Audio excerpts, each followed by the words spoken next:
So a duck walked up to a lemonade stand and said to the man behind the stand, "Hey, got any grapes?" Oh, hey, welcome to Virtual English 2, everybody.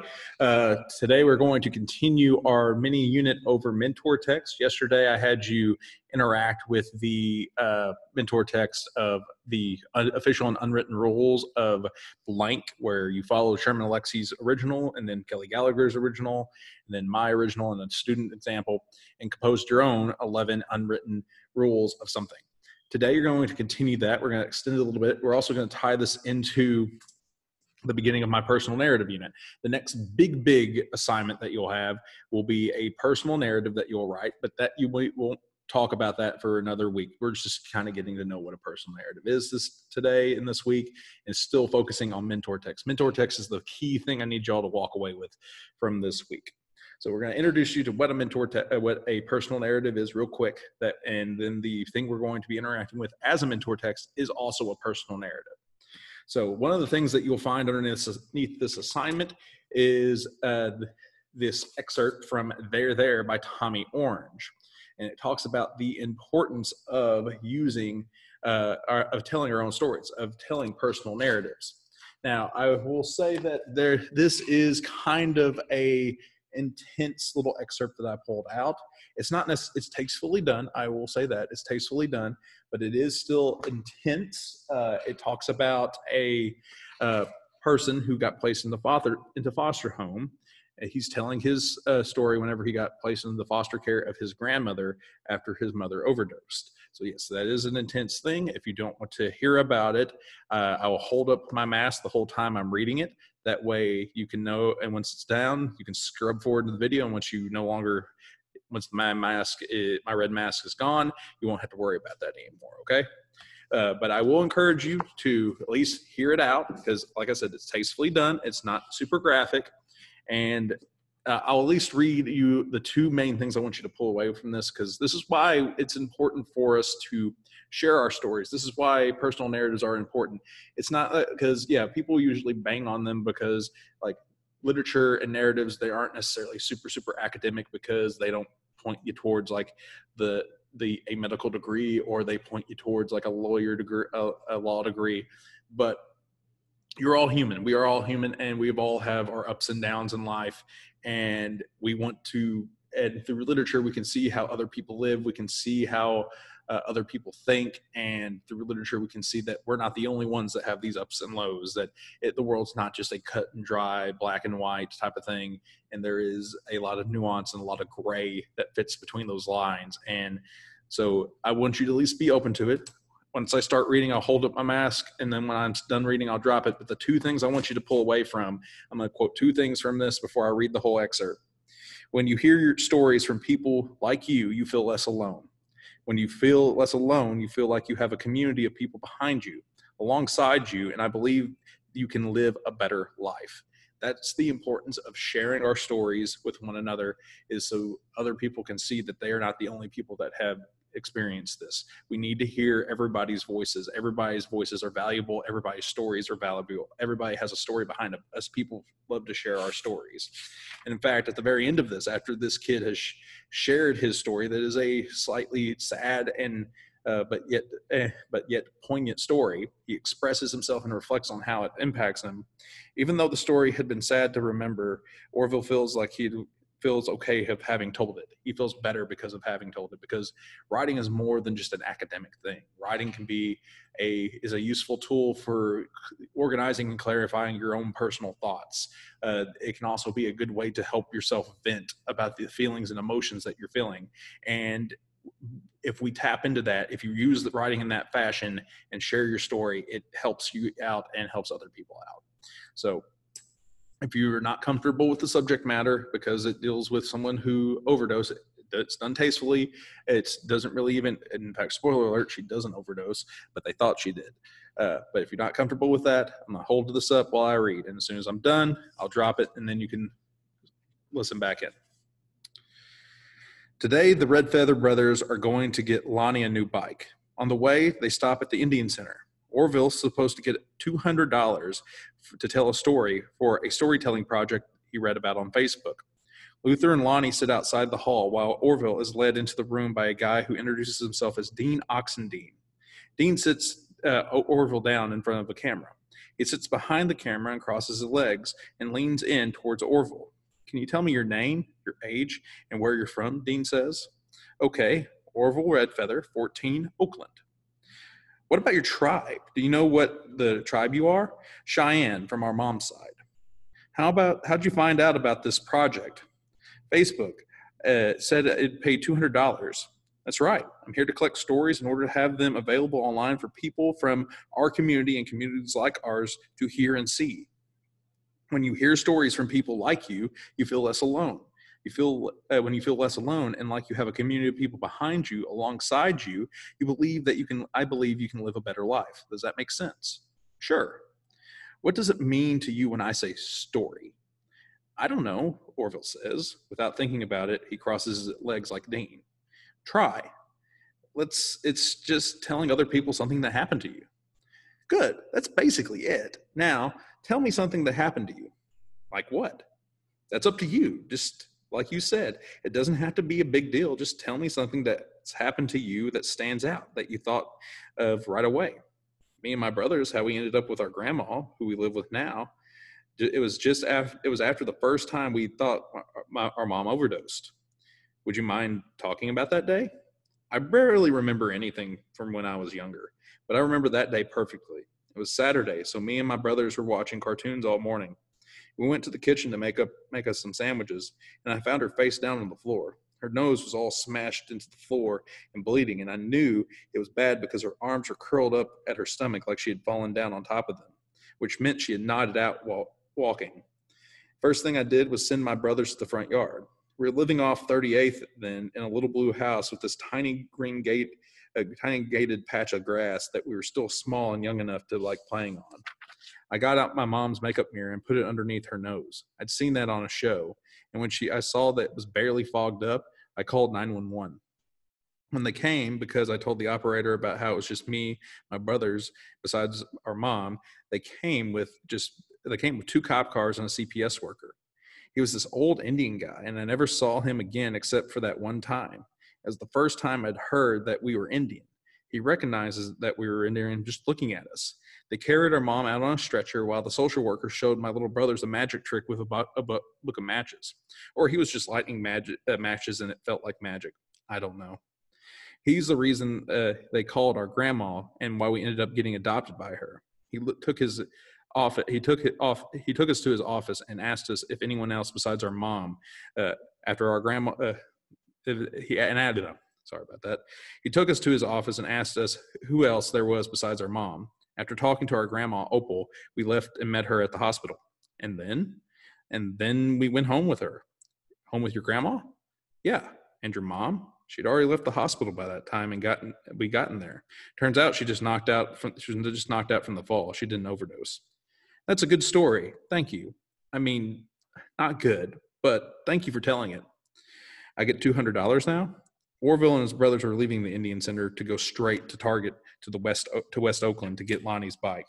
Lonnie rides on the back of Luther's bike on pegs. Even though the story had been sad to remember, Orville feels like it's okay to having told it.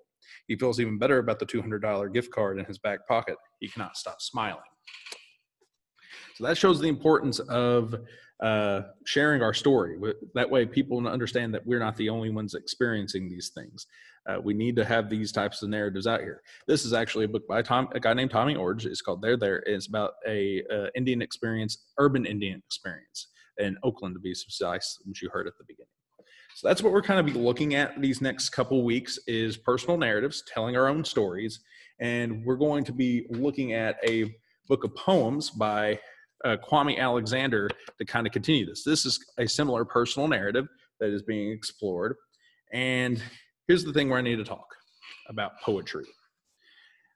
I know a lot of people aren't into poetry. I like poetry, and I feel like the big reason why a lot of people don't like poetry is because of how English teachers teach it. Poetry is not necessarily meant to be like forced to be written. Like a lot of English teachers force students to write bad poetry, and I feel so bad that I'm about to make you write quote unquote bad poetry. But this unit is not about poetry. This unit's about mentor text. This unit is to show me that you can understand how to strip a structure of writing from of its content and put your own content, own unique ideas and content in there, and have your ideas shine just using somebody else's structure. That's the purpose of this unit. That's the purpose of these lessons.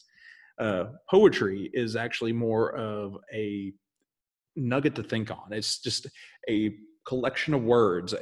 Sometimes it can be longer. Most of the time, it's a smaller collection of words for you to ponder and think about and elaborate upon this greater thing that what it is to be a human being on this tiny blue rock that's flying through the vastness of space.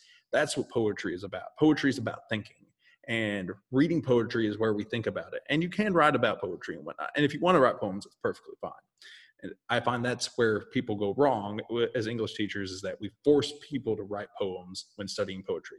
But this is not our poetry unit. Later on in the year, we will study Langston Hughes. That is our poetry unit. And we will contemplate the depthness of life and the universe and everything with Langston Hughes's poems, not Kwame Alexander's. Kwame Alexander's poems are good. These are good poems. But this book is we're mainly looking at personal narrative, how we tell our stories, and I'm looking for y'all to follow a mentor text, stripping this and putting your own ideas in there. So with that said, here's the assignment that you're going to be doing. This will be due on Sunday, all right? All 5 poems and the reading will be due on Sunday. So there's 6 things that you'll do. There's going to be 6 assignments that I'll be posting after this announcement, where we talk about this. And I'll, of course, post random videos throughout the week for the rest of the week to kind of let you get in on what we've been doing. But you're to write 5 poems, and you will pick your best one that you will, quote, read to the class. If you're a face-to-face person, I highly, highly encourage you to pick your best to read to the class face-to-face. If you're a virtual student, that's kind of hard to do. So basically, I just want you to record yourself reading the poem, and you can share it with other people if you want. I won't force you to share it. And I need you to get used to presenting information, because public speaking is a very important skill to develop. If you can speak publicly, a lot of people don't like doing it. And I know that a lot of you probably don't like doing it, but once you can get used to doing it, that's going to give you such a leg up on everybody else, because everybody else tries to avoid it. And if you're one of the weird people that will embrace it, that will give you so much of a leg up and advantage going forward. Okay. So pick your best one that you will record and present. If you're face-to-face, you can do it. You can just come walk up and present on Friday. If you are face-to-face and you want to record it, that's fine too. But you're going to write 5 of these poems using these poems as mentor text. Okay. So write 5 poems that follow the structure that we saw. In fact, here, I have this pulled up right here. Voila. See? So I want you to write 5 poems that follow the structure that we saw while reading The Crossover by Kwame Alexander. There are 5 poem types that we're going to be looking at. There's the alter ego poem. This is another version of yourself. Everyone might not be able to see this version of you. So in these poems, the alter ego is Filthy McNasty. It's whenever this kid is on the court playing basketball. Last year when I experimented with this, there's all kinds of variety of things that people tried for their alter ego poems, their online self. So you could be YOLO Dude 17, your online like gamer self. That's your alter ego. And then of course the real you's a real you, or your Instagram person or not. If you play a sport, the sport you play is your alter ego. That's pretty easy. But to even make it a little bit easier for you, there's this activity that you do in EN 100 that is called rhetorical context. And basically all it states is you act differently around certain groups of people. Like you act differently in front of your parents than you do around your friends. You act differently in front of me than you would in front of your friends or even your parents. So basically pick one of those that is the real you, that you would do the real you, the true identity poem behind. And then the alter ego is just one of these other people. And the alter ego one is the strange one. When we read them, I'll kind of talk to you about them. But I want you to type most of these, but the alter ego one, it's kind of hard to type. If you can type it, awesome. But if not, you can take a picture of it. It's the only one I'll let you take a picture of and upload. The rest of them, I do want you to type. And you'll see why once we actually start reading them. Then the real you, this is who you are, your true identity. conversation. These are conversations you've had with somebody, preferably an important conversation. Rules to live by / advice. These are rules that you follow or advice that you have received. And definitions, a term that is important to you and your poem, and explain its significance and give examples of the word. So these are just poem structures, all right? There's, like, I think 2 alter egos that I present you there, that I give you. There is a handful of real you poems. There's, I think, 3 conversation poems. There's only 1 rule to live by and 1 definition, but the structure of those are a little bit more easy to follow. So what I want you to do, essentially, is pick one of these poems, strip it of its original content, but leave the structure and put your own ideas into the structure that you are interacting with. All right, so that's the assignment. There'll be 6 total assignments on Classroom, 1 for each of the poems, and then 1 for the presentation. Well, actually, let me pull up the actual poems. I can't show you all of the poems because of copyright, but I do need to show you at least the first one. So these poems will be attached to this post that has this video on Classroom, so you can load them up and read them, because you need to read them for the thing. I'll show you the first one, and I'll show you the other alter ego real fast, and then I'll just read the rest of them as normal. So I'm going to share my screen. So this is the first one, and I'm going to read all these to you just to kind of have you have something to work with. So the first one is dribbling. What's the thing you notice about this dribbling poem? It's kind of all over the place, right? Because it's dribbling. It's moving back and forth as if he's dribbling, all right? The same thing can be said with the alter ego poem. We'll go, or the other alter ego poem, which is Filthy McNasty over here. It's kind of all over the place with stuff, and we'll talk about that once we get to it. But I will real quick read the dribbling poem for you. At the top of the key, I'm moving, grooving, popping, and rocking. Why you bumping? Why you locking? Man, take this slumping. Be careful, though, because now I'm crunking, crisscrossing, flossing, flipping, and my dipping will leave you slipping on the floor while I swoop in to finish with a fierce finger roll straight to the hole. Swoosh.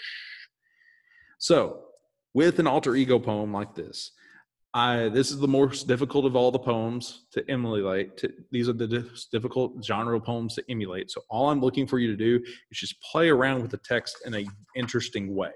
The rest of them, I want you to kind of follow the more traditional stripping of the content and putting your own words into there.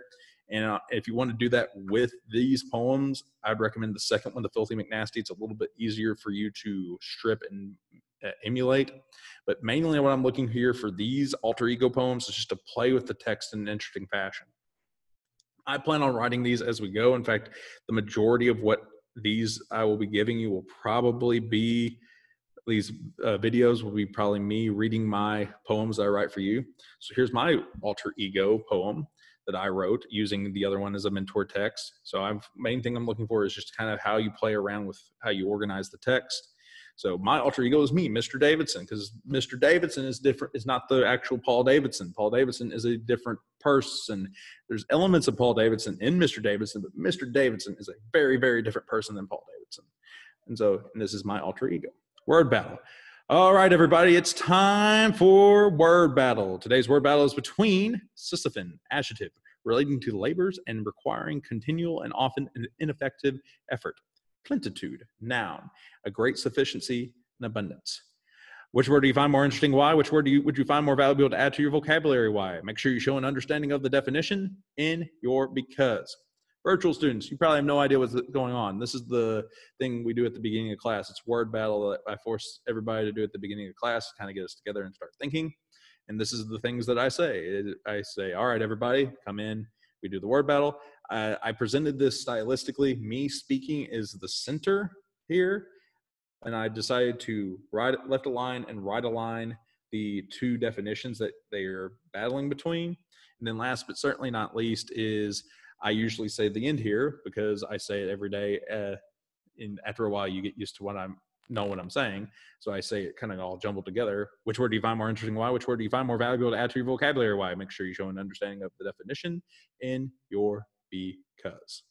So I say those really fast. So that's why I put them kind of together. And then I slow down for these and I actually say in your because. And I kind of break it down like that. So that's how I use the alter ego poem to to how I use the alter ego poem as a mentor text to create my own. The next poem that we'll read is a real you poem. So as a quick jump in here, you see that this poem is much more like a traditional poem. So all these other poems are going to look more traditional. They follow kind of like a straight, justified type of line. They're not all over the place like the alter ego poem. So here's the real you poem. Now there's a variety of real yous you can go with. This is the first one. There's a couple other later ones that I think might be the better ones that you can go with. But I'll read this one. Josh Bell is my name, but Filthy McNasty is my claim to fame. Folks call me that because my game's acclaimed. So downright dirty, I'll put you to shame. My hair is long, my height is tall. See, I'm the next Kevin Durant, LeBron, and Chris Paul. Remember the greats, my dad likes to gloat. I balled with Magic and the GOAT. But tricks are for kids, I reply. You don't need your pets, my game is so fly. Mom says your dad's old school, like an old Chevette. You're fresh and new, like a red Corvette. Your game's so sweet, it's the crepes Suzette. Each time you play, it's all net. If anybody else called me fresh and sweet, I'd burn mad as a flame. But I know she's only talking about my game. See, when I play ball, I'm on fire. When I shoot, I inspire. The hoops for sale, and I am the buyer. So that is who he is off the court. That is the real Josh Bell that we interact with there. Now, yes, the first two have rhymed. Not all poems have to rhyme. And the next one, which is the conversation, does not rhyme. In fact, if you look at the Josh Bell one, you see italics. The italics signifies when someone else is speaking. All right. This is not a conversation piece because there's no back and forth between Josh and the person speaking. In the conversation, you'll see a back and forth between Josh and the person who's speaking. And we see this in How I Got My Nickname. And this one doesn't rhyme. I'm not a big fan on jazz music, but Dad is. One day we were listening to a CD of a musician named Horace Silver, and Dad says, Josh, this cat is the real deal. Listen to that piano fast and free, just like you and JB on the court. It's okay, I guess, Dad. Okay? Did you say okay? Boy, you better recognize greatness when you hear it. Horace Silver is one of the hippest. If you shot half as good as he jams, Dad, no one says hippest anymore. Well, they ought to, because this cat is so hip, when he sits down, he's still standing, he says. Real funny, Dad. You know what, Josh? What, Dad? I'm dedicating this next song to you. What's the next song? Only the best song, the funkiest song on Silver's Paris Blue album, Filthy McNasty. So, if you notice on this one, it's a back and forth. Like Josh, like the main character Josh and his dad are having a conversation back and forth. So for yours, it needs to be a conversation that you've had where it's going back and forth. You don't have to remember it to a T, by no means. You just need to kind of like, this is the kind of general back and forth gist of what the conversation was about. You need to make sure it's, people at this point ask, how long do these things need to be? They need to be about as long as the poem that you're emulating. So they just need to be as long as that, except for the alter ego, because that's the weird one. So that has special rules associated with it. I just want you to see you play with text in a different style, but in these more regular ones, so the real you, the conversations, the basketball, the rules to live by, and the definition, all of those need to be about as long as the original. They can be longer, but preferably as long as the original. We're going to jump forward a little bit. And you just scroll down to the second to last page, the penultimate page, and it'll be basketball rule number 1, because that is the rules to live by one. Keep in mind, this is rules that you follow or advice that you've received in your life. So basketball rule number 1. So he's going to give us some advice that he's been given from his dad. In this game of life, your family is the court, the ball is your heart. No matter how good you are, no matter how down you get, always leave your heart on the court. Right now, right here, he takes a lesson that he's received throughout his life, and he uses a metaphor to get that advice across. And so he uses the metaphor of basketball. The family is the court, the ball is the heart. A metaphor is saying one thing is like the other. And he says, basically, leave your heart with your family. Then we flip to the very last one, and this is the easiest one to emulate. This is the definition. The title of the poem is crossover. If you look directly underneath it, it has how you pronounce it, and then the part of speech. For yours, you're going to have your word, how to pronounce your word, and the part of speech. Then he has a definition, a simple basketball move in which a player dribbles the ball quickly from one hand to the other. That's the definition of the word. And then he gives examples of him using the word. As in, when done right, the crossover can break an opponent's ankles. As in, Deron Williams' crossover is nice, but Allen Iverson's crossover was so deadly he could have set up his own podiatry practice. As in, Dad taught me how to give a soft cross first and then see if your opponent falls for it and then hit him with the hard crossover. So, once again, the structure I'm looking for here, and that's all you're doing is just kind of breaking down the structure of these poems. Give us the word, how to pronounce it, the part of speech, the definition, and then 3 as-ins, as in, and then a sentence using the word applying to you, as in a sentence using the word applying to you, as in a sentence of word using the word. So that's what we're looking for that one. So those are the 5. As mentioned before, the rules to live by and basketball rules, those are the only examples I give you. But as you read on deeper, the other ones start popping up again. I'm not going to read all of these, just to point out certain ones. See, at first, if you want, at first is another real you one. I like it because it kind of shows him responding to people talking about him. And you might think it's a conversation, but keep in mind it's only one-sided. It's not coming back to him. So, but pages 8 and 9 at first is another real you poem you could possibly work with. If you flip the page, go down to the next one, page 10 and 11. 10, of course, is an alter ego. And it's the easier of the alter ego ones that you could go with. In fact, here, I'll just read it because this is a fun one to read. I always like to read the alter ego ones. Filthy McNasty is a mythical man-child of rather dubious distinction, always agitating and combining and elevating his game. He dribbles, fakes, and then takes the rock to the glass fast and on blast. But watch out when he shoots or you'll get schooled, fooled, uncooled. Because when Filthy gets hot, he's a slammerific shot. It's dunkalicious classy, supersonic sassy, and downright in your face McNasty. I like it about how he shows down as kind of down like that because he's like draining the shot. I've always liked that part of that particular poem. The next one, Jordan Bell, is another real you poem that you could possibly emulate. It's talking about his twin brother. On page 13, On the Way of the Game is another real you one. Not a lot to work with there. On page 14 and 15, The 5 Reasons I Have Locks. That is a real you one. When I experimented with this last year with the group of current juniors, this was probably the most popular real you poem that someone pulled. I think I might do my real you on this one, but I'm not 100% sure yet because I'm writing these poems along with you. But the 5 reasons I have locks, the big thing to notice on this one, all right? So he lists all the 5 reasons, correct? But when he gets to the last one, the one that the style I would probably emulate is like number 3. Going from 3 to 2, you include an and then going from 2 to 1, you include the phrase, but most importantly. And then on number 1, you provide a little bit more explanation. Most like 1, 4, 5, 4, 3, 2 are all 2-sentence or 2-line things, like really quick like explanations.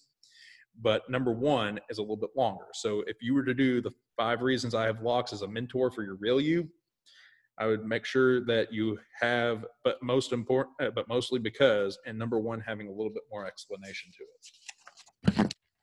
Then we flip to 2 conversations. All right. So Mom Tells Dad on page 16 is one of the is a conversation between his twin brother, himself, his mom, and his dad. So 4 people are talking at once. So that's one you might want to look at of how that works. And then, of course, a conversation is another conversation. Is a conversation. This is between him and his dad. In fact, I'll read Mom Tells Dad, and I'll read just my favorite part of the conversation at the end, and then we'll wrap this up. Mom tells Dad that he has to sit in the top row of the bleachers during the game. You're too confrontational, she says. Filthy, don't forget to follow through with your jump shot, Dad tells me. JB tells Mom, we're almost in high school, so no hugs before the game, please. Dad says, you boys ought to treasure mother's love. My mom was like gold to me. Yeah, but your mom didn't come to all your games, JB said. And she wasn't the assistant principal at your school, I added. So we find a little bit of family dynamic from that interaction there, and you have 4 people talking. So that's something you possibly emulate. And lastly, I just like this last part of the conversation on page 19. Dad, tell me again why they call you the man. Filthy, back in the day, I was the boss, never lost, had the sickest double cross. I kissed so many pretty ladies that they call me lip gloss. Oh, really? Mom says, sneaking up on us like she always seems to do. Yeah, you the man, Dad. I laugh and I throw my gym bag in the trunk. I just like that line. It's a fun thing. All right, so All these poems will be due on Sunday. Your presentation, if you're a face-to-face student, you need to do it by Friday or record it. Record it. All of them are due Sunday. That's all we're working on. Tomorrow, Thursday, and Friday, I'll pop on here to give you an update on like things that I've noticed in class, to give you some advice. If you need any help, email me and I'll try to help you out. I'll also hop on here to share with you my poems that I've written as we go along with this. But what you need to do is use these poems as mentor texts, strip the content, leave the structure, and put your own ideas in place of the structure, and do that for the five poem types. Record yourself presenting one, and that's all you have to do. Until next time, I will see you later. Bye.